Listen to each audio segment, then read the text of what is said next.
பொறுமை ஆன்மீக குணங்களில் மிகச்சிறந்தது.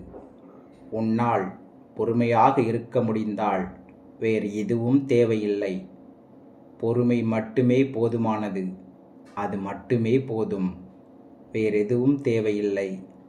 பொறுமை என்றால் இணைப்புணர்வு. எந்தவித அவசரமும் இல்லாமல், எந்தவித அறிபறியும் இன்றி இணைப்புணர்வோடு இருத்தல். நேசம் மிகவும் மெதுவாக வளரும். அதற்கு பொறுமை தேவை. பொறுமை மிகவும் கவனமானது. பொறுமை சக்தியானது. பொறுமை விரிவடையக்கூடியது.